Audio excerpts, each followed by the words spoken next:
For nearly 5,000 years, we've been told a simple story about the Great Pyramid of Giza. A pharaoh named Khufu built this colossal monument as his tomb, using nothing but primitive tools and the labor of thousands. But what if everything you learned in school was wrong? What if the real story has been deliberately hidden from you? Tonight, we're going to uncover evidence that mainstream archaeology doesn't want you to see. Evidence that suggests the pyramids weren't built by the ancient Egyptians at all. And the closer you look, the more impossible the official story becomes. Because when you examine the precision, the scale, and the sheer impossibility of these structures, one question keeps surfacing. Who really built the pyramids? The answer might change everything you thought you knew about human history. Standing in the desert outside Cairo, the Great Pyramid rises from the sand like a monument to the impossible. It's made of over 2 million limestone blocks, each weighing between 2 and 70 tons. The entire structure weighs approximately 6 million tons. To put that in perspective, it would take every person on Earth working together just to move one of the largest stones. And yet, we're told that ancient workers hauled these blocks up ramps, using only copper tools, wooden sledges, and rope. The official timeline claims it was built in just 20 years. That means workers would have had to quarry, transport, and perfectly place one block every 2 minutes, working non-stop, day and night. Does that sound possible to you? Let's do the math together. 2 million blocks divided by 20 years equals 100,000 blocks per year. Divide that by 365 days, and you get 274 blocks per day. If workers operated 12 hours a day, that's roughly 23 blocks per hour. That means every 2.5 minutes, a massive stone had to be cut, moved, and set into place with laser precision. And remember, many of these blocks weigh as much as a fully loaded semi-truck. Even with modern cranes and machinery, this would be a monumental challenge. So how did they do it with nothing but Bronze Age technology? The truth is, no one really knows. But here's where it gets even stranger. The Great Pyramid isn't just big, it's precise beyond anything we can explain. The base of the pyramid is almost perfectly level, with a margin of error less than 2 centimeters across a base of over 230 meters. That's a degree of accuracy that would challenge modern construction teams equipped with laser levels and GPS. The 4 sides of the pyramid are aligned to true north with an accuracy of just 3/60ths of a single degree. To achieve that kind of alignment today, engineers use advanced surveying equipment and satellite technology. How did ancient builders accomplish this without any of those tools? And it's not just the exterior that defies explanation. Inside the pyramid, the king's chamber is constructed from massive granite blocks that were transported from Aswan, over 800 kilometers away. These blocks weigh up to 80 tons each. Egyptologists claim they were floated down the Nile on barges and then dragged overland to the construction site. But here's the problem with that theory. The Nile doesn't flow directly to Giza, meaning these stones would have had to be transported overland for a significant distance. Dragging an 80-ton block over sand and rock, even with hundreds of workers, would require an engineering feat we still struggle to replicate today. Modern experiments have tried to recreate this process, and they've failed miserably. In one attempt, researchers used copper chisels to cut into granite, just as the ancient Egyptians supposedly did. After hours of continuous work, they barely made a dent. The copper tools wore down almost immediately, becoming useless after just a few strikes. Yet somehow, ancient workers allegedly carved out millions of tons of stone using these same primitive tools. It doesn't add up. Engineer Christopher Dunn spent years studying the precision cuts inside the pyramid, and what he found was shocking. He discovered drill holes in the granite that showed marks consistent with high-speed, machine-powered tools. The depth and uniformity of these drill marks suggest a level of technology far beyond what historians claim existed in 2500 BC. Dunn even found evidence of tubular drilling, a technique that requires rotational speeds and pressures that copper tools simply cannot achieve. When he tried to replicate the cuts using modern hand tools, he couldn't do it. If a trained engineer with access to modern replicas of ancient tools can't recreate what is inside the pyramid, how did the Egyptians manage it? The answer, according to Dunn, is that they didn't. At least not with the tools mainstream archaeology insists they used. So if the Egyptians didn't build the pyramids with copper chisels and wooden sledges, what did they use? And more importantly, who taught them? Because the more you dig into the evidence, the more it becomes clear that something is missing from the story. Let's talk about one of the most overlooked mysteries of the Great Pyramid, the absence of soot. To construct the intricate interior passageways and chambers, workers would have needed light. Lots of it. The traditional explanation is that they used torches or oil lamps to illuminate the dark tunnels as they worked. But here's the thing. When archaeologists examined the ceilings and walls of these passageways, they found no traces of soot, smoke, or scorch marks. Not a single trace. If thousands of workers spent years inside these chambers using open flames, there should be carbon residue everywhere. Yet there isn't. So how did they see? Some researchers have proposed that the Egyptians used a system of mirrors to reflect sunlight deep into the pyramid. But this theory has its own problems. The angles and distances involved would make it nearly impossible to provide consistent, reliable light throughout the entire structure. Others suggest they used some form of artificial lighting we don't yet understand. While that might sound far-fetched, it is actually less far-fetched than the idea that they worked in complete darkness or left no evidence of torches. This brings us to an even deeper question. What was the pyramid really for? We've been told for over a century that the Great Pyramid was built as a tomb for Pharaoh Khufu, but there's a major problem with that explanation. No body has ever been found inside. No treasures, no inscriptions, no evidence that Khufu was ever buried there. In fact, the only thing linking Khufu to the pyramid is some faint quarry marks found in hidden chambers. Marks that were discovered long after the pyramid was first explored. And even those marks are controversial. Some researchers believe they were forged in the 1800s by explorers desperate to make a name for themselves.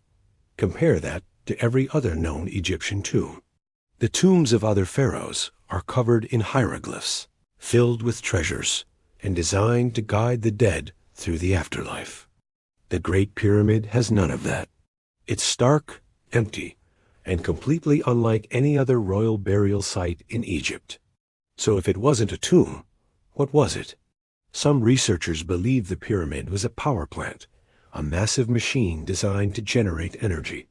This theory, proposed by Christopher Dunn, suggests that the pyramid's internal chambers were engineered to harness vibrations from the earth and convert them into usable energy. It sounds crazy, but when you look at the evidence, it starts to make sense. The king's chamber, for example, is made entirely of granite, a stone known for its piezoelectric properties. When granite is subjected to pressure or vibration, it generates an electrical charge. The chamber itself is designed like a resonance chamber, with dimensions that suggest it was built to amplify sound and vibration. In fact, when researchers tested the acoustics of the king's chamber, they found that it resonates at a specific frequency. Could the pyramid have been designed to tap into the Earth's natural vibrations and convert them into energy? It's a bold theory, but it explains why the pyramid is so precisely engineered. If it was just a tomb, why go to such extreme lengths to ensure perfect alignment and acoustics? But if it was a machine, then every detail matters. And if the pyramid was a machine, then who built it? Because the level of knowledge required to design such a structure far exceeds what we believe the ancient Egyptians possessed. This is where things get really interesting, because there is evidence to suggest that the pyramids are far older than we've been told. In the early 1990s, a geologist named Robert Schoch made a discovery that sent shockwaves through the archaeological community. While studying the Great Sphinx, which sits near the pyramids, Schoch noticed something unusual. The Sphinx showed signs of water erosion, deep grooves, and weathering patterns that could only have been caused by prolonged exposure to heavy rainfall. But here's the problem. The last time the Sahara Desert experienced that kind of rainfall was over 12,000 years ago, at the end of the last ice age. If shock is right, then the Sphinx, and possibly the pyramids, predate ancient Egypt by thousands of years. Mainstream Egyptologists immediately rejected Shock's findings, insisting that the erosion was caused by wind and sand. But Shock isn't alone in his conclusions. Other geologists who've examined the evidence agree with him. The weathering patterns on the Sphinx are consistent with water, not wind. So if the Sphinx is over 12,000 years old, who built it? Because 12,000 years ago, according to conventional history, humans were still living in small hunter-gatherer tribes. There were no cities, no advanced civilizations, and certainly no one capable of carving a massive limestone statue. Unless, of course, there was. This brings us to one of the most controversial theories in archaeology. The idea that there was once an advanced global civilization that existed before recorded history. Researchers like Graham Hancock and John Anthony West have spent decades gathering evidence to support this theory. They point to ancient sites all over the world that show signs of advanced engineering and astronomical knowledge. Sites like Göbekli Tepe in Turkey, which dates back over 11,000 years and features massive stone pillars carved with intricate designs. Or the underwater structures off the coast of Japan, which some believe are the remnants of a lost civilization. Hancock argues that this ancient civilization was wiped out by a catastrophic event, possibly a comet impact or massive flooding at the end of the Ice Age. The survivors, he suggests, passed down their knowledge to the early Egyptians, who used it to build the pyramids. It's a bold claim, but it explains a lot of the inconsistencies in the official story. It explains why the pyramids are so advanced, why they appear fully formed without any evidence of gradual development, and why they align with celestial bodies in ways that suggest deep astronomical knowledge. But if this theory is true, why isn't it widely accepted? Why do mainstream archaeologists refuse to even consider it? The answer, unfortunately, might have more to do with politics and pride than science. For decades, one man has controlled almost every aspect of Egyptian archaeology. His name is Dr. Zahi Hawass, and he's been called the gatekeeper of Egypt's ancient secrets. As the former Secretary General of Egypt's Supreme Council of Antiquities, Hawass has had the power to approve or deny any excavation, any research, and any theory about ancient Egypt. And he's used that power to shut down anyone who challenges the official narrative. When Robert Schoch presented his findings about the Sphinx, Hawass dismissed them outright, refusing to even engage with the evidence. When researchers requested permission to explore hidden chambers inside the pyramid, Hawass denied them, citing vague concerns about preservation. But many believe the real reason is that he's afraid of what they might find. Because if the pyramids are older than we think, if they were built by a lost civilization, then everything Hawass has built his career on crumbles. The official timeline of Egyptian history would have to be rewritten. And that's something he's not willing to let happen. In the 1990s, a German engineer named Rudolf Gantenbrink made a discovery that should have changed everything. While exploring one of the narrow shafts inside the Queen's chamber, he sent a small robotic camera up the passage. What it found was astonishing. At the end of the shaft, there was a small limestone door with 2 copper handles. It was unlike anything ever found in the pyramid before. Gantenbrink wanted to continue exploring, to see what was behind the door, but Egyptian authorities shut him down. They halted his research and refused to let him continue. For nearly a decade, the door remained a mystery, tantalizing researchers and the public alike. Finally, in 2002, a team sponsored by National Geographic was allowed to drill a small hole through the door. What they found was even more mysterious. Behind the first door was another door, and to this day, no one has been allowed to explore what lies beyond it. Why the secrecy? What are they afraid of finding? Some believe that behind those doors lies evidence that would completely upend our understanding of the pyramids. Maybe it's a hidden chamber filled with artifacts from the true builders. Maybe it's technology we don't yet understand. Or maybe it's something even more extraordinary. But we'll never know unless someone is brave enough to open those doors. And in 2017, scientists made another incredible discovery. Using advanced scanning technology called Muon radiography, they detected a massive hidden void above the Grand Gallery. This chamber is huge, large enough to rival any of the known rooms in the pyramid. Yet there's no entrance, no indication of what it was used for, and no explanation for why it's there.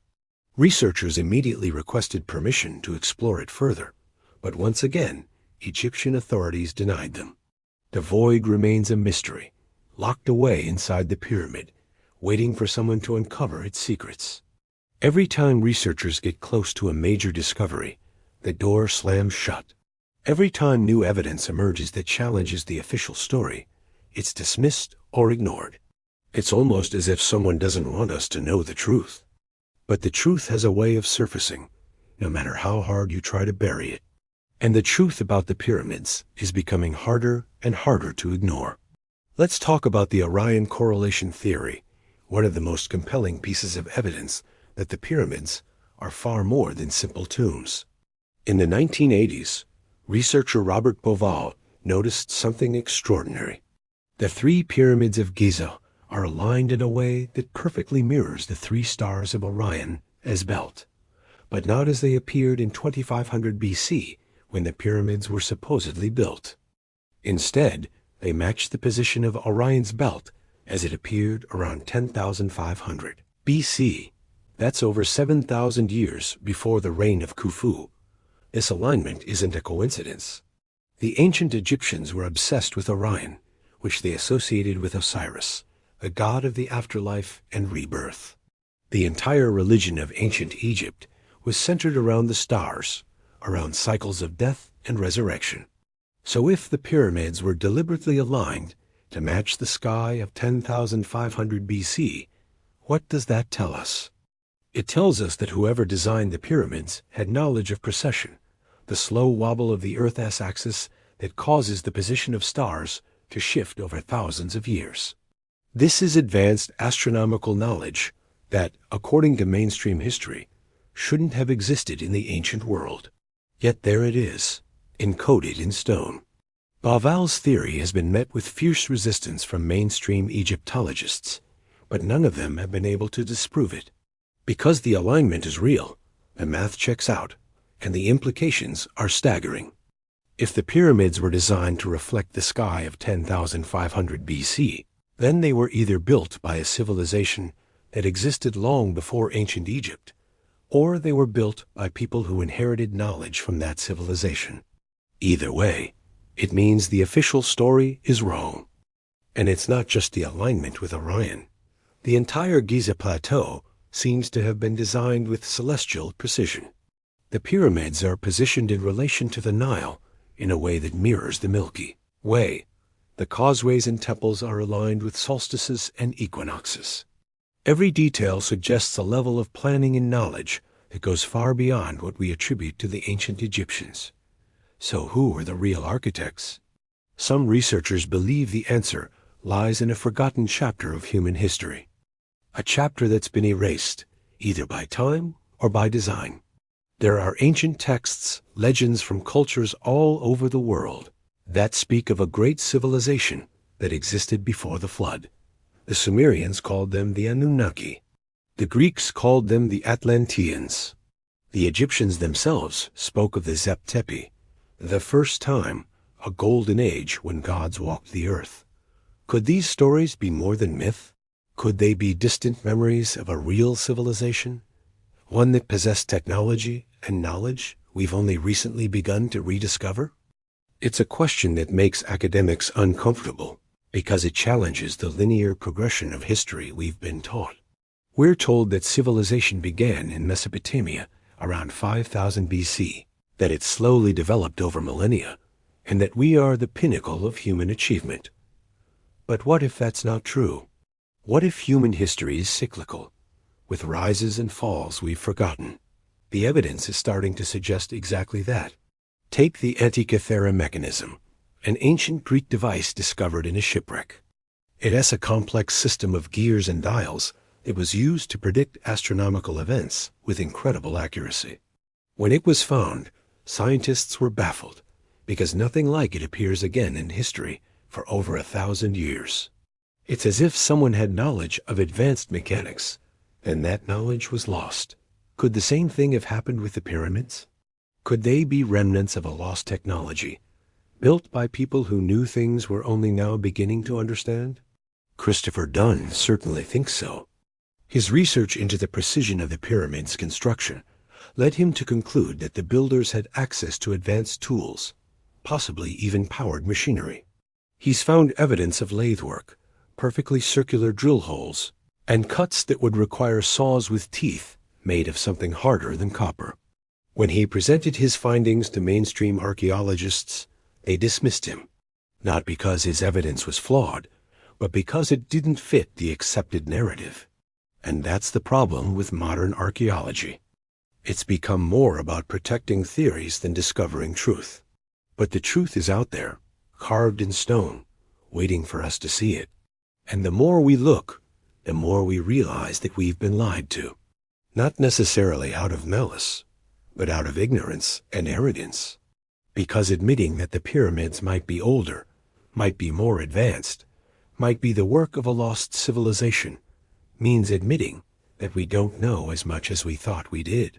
It means rewriting textbooks, rethinking timelines, and questioning everything. And that's terrifying for people who've built their careers on the old story. But for those of us searching for the truth, it's exhilarating. Because every new piece of evidence brings us closer to understanding who we really are and where we really came from. So let's keep digging. Let's talk about the logistics of moving those massive granite blocks from Aswan to Giza. According to the official story, these 80-ton stones were loaded onto wooden barges and floated down the Nile. Then they were somehow transported over land to the construction site. But here's the problem with that. Wood strong enough to support 80 tons on water would need to be incredibly thick and reinforced. Even modern barges designed to carry heavy loads are made of steel and require precise weight distribution to avoid sinking. The idea that ancient Egyptians could build wooden barges capable of carrying these stones, navigate them down a river, and unload them without modern cranes or machinery strains credibility. And even if they managed to get the stones to the riverbank, how did they move them over land? Egyptologists suggest they used sledges and rollers, dragging the stones over sand that had been wetted to reduce friction. Experiments have shown that wetting sand does make it easier to drag heavy objects. But dragging an 80-ton block, even with 100 men pulling, over kilometers of uneven terrain, is still an engineering nightmare. And remember, this wasn't a one-time event. They had to move thousands of these stones. The manpower, the coordination, the sheer logistical complexity, it's almost unimaginable. Yet we're supposed to believe it was done with Bronze Age technology. There's another site in Egypt that raises even more questions, the Serapeum of Saqqara. Inside this underground temple are 24 enormous granite boxes, each weighing up to 100 tons. These boxes are cut with such precision that the edges are sharp and the surfaces are smooth to within a fraction of a millimeter. Modern engineers have examined these boxes and concluded that creating them would require advanced machining, possibly even computer-controlled cutting tools. Yet, according to Egyptologists, they were carved by hand using copper chisels and stone hammers. It's absurd. Christopher Dunn measured the interior surfaces of these boxes and found that they were flat to within 0.02 of an inch. That's a level of precision that even modern stone masons struggle to achieve. So how did ancient workers, supposedly using primitive tools, create something that would challenge our best craftsmen today? The answer is, they didn't. At least not with the tools we've been told they used. The evidence suggests that whoever created these boxes had access to technology far beyond what we attribute to the ancient Egyptians. And if that's true, then who were they? Were they the Egyptians themselves, possessing knowledge we've underestimated? Or were they someone else entirely? There's a growing body of evidence that points to the latter, that the pyramids, the Sphinx, the Serapeum, and other megalithic structures in Egypt were built by a much older civilization. A civilization that thrived during the last ice age, before a catastrophic event wiped them out. Graham Hancock has spent decades researching this possibility. He's traveled to ancient sites all over the world, from Peru to Turkey to Indonesia, and he's found patterns. Patterns of advanced construction, astronomical alignment, and shared symbolism that suggest a common source. He calls this the fingerprints of the gods, evidence of a lost civilization that seeded knowledge across the globe. And the more you look, the more those fingerprints appear. At Göbekli Tepe in Turkey, massive stone pillars were erected over 11,000 years ago, long before the advent of agriculture or written language. The precision and artistry of the carvings rival anything produced in later civilizations. Off the coast of Yonaguni in Japan, there are underwater structures that some researchers believe are man-made, dating back to when sea levels were much lower. In Peru, the stones of Sacsayhuaman are fitted together so precisely that you can slip a piece of paper between them. Each of these sites challenges the conventional timeline of human history, and each of them raises the same question: who built these and how? The standard explanation is that these were all independent developments, that different cultures around the world just happened to develop similar techniques and knowledge, but that explanation feels increasingly inadequate, because the similarities are too specific, the precision too advanced, and the timing too coincidental. It's more likely that there was a shared source of knowledge, a mother civilization that influenced cultures across the globe. Others point to Sunderland, a now submerged landmass in Southeast Asia. We may never know for certain where this civilization was located, but the evidence that it existed is becoming harder to ignore. And the pyramids of Giza may be the greatest monument they left behind. A message in stone designed to last for millennia, encoding knowledge that we're only now beginning to rediscover. But if that's true, why has mainstream archaeology been so resistant to exploring this possibility? Part of it is institutional inertia, the reluctance to overturn decades of established scholarship. Part of it is nationalism, the desire of countries like Egypt to claim the pyramids as their own cultural heritage. And part of it is the influence of individuals like Zahi Hawass, who have built their reputations on the traditional narrative and have a vested interest in protecting it. Hawass has been accused of blocking research that doesn't align with his views.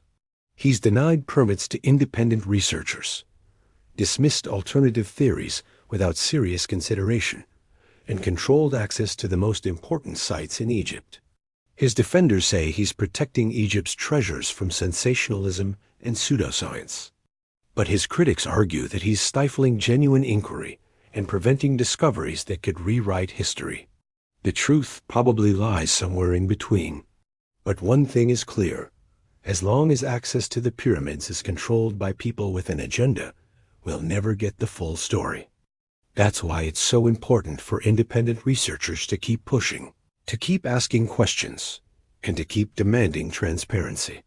Because the pyramids belong to all of humanity, not just to Egypt. They're part of our shared heritage, and we all have a right to know the truth about them. So, what is the truth? Based on the evidence we've examined, here's what seems most likely. The pyramids of Giza were not built by Pharaoh Khufu in 2500 BC. They are far older, possibly dating back to 10,500 BC or earlier. They were built by a highly advanced civilization that possessed knowledge of mathematics, astronomy, and engineering that rivals or exceeds our own. This civilization was likely global, with influence that spread across continents. And for reasons we don't fully understand, they vanished, leaving behind only their monuments and the faint echoes of their knowledge. The ancient Egyptians didn't build the pyramids, but they inherited them. They may have restored them, added inscriptions, or even built smaller structures nearby in imitation. But the core structures, the Great Pyramid, the Sphinx, and others, were already ancient when the Egyptians arrived. This explains why the pyramids are so different from other Egyptian tombs. It explains the precision, the alignment, and the lack of hieroglyphs inside. It explains why no body was ever found in the Great Pyramid, because it was never a tomb. It was something else entirely. A power plant, a temple, an astronomical observatory, or perhaps all three. We may never know its true purpose. But we can be certain of one thing. It's far more important than we've been led to believe. And the people who built it were far more advanced than we've been willing to admit. So where does that leave us? It leaves us with a choice. We can continue to accept the comfortable lies we've been told, the sanitized version of history that fits neatly into textbooks. Or we can embrace the uncomfortable truth that human history is far stranger, far older, and far more complex than we ever imagined. I know which path I'm choosing. The evidence is clear. The pyramids are a mystery that demands to be solved. And the more we learn, the closer we get to understanding who we really are. Because the pyramids aren't just about the past. They're about the future. They're a reminder that civilizations rise and fall, that knowledge can be lost and rediscovered, and that we're part of a story much bigger than ourselves. So the next time someone tells you the pyramids were built by slaves with copper chisels, ask them to explain the precision. Ask them to explain the alignment. Ask them to explain the hidden chambers, the massive granite blocks, and the complete absence of evidence that Khufu was ever buried there. And when they can't, ask yourself why the official story has been protected for so long. What are they hiding? What don't they want us to know? The answers are out there, waiting to be uncovered. And maybe, just maybe, the truth is far more incredible than we ever dared to imagine. Thank you for watching. If this video made you question what you thought you knew, then it did its job. There's so much more to explore, so many mysteries still waiting to be solved. Subscribe if you want to keep digging into the secrets of ancient history, because we're just getting started. The pyramids are only the beginning. Until next time, keep questioning everything.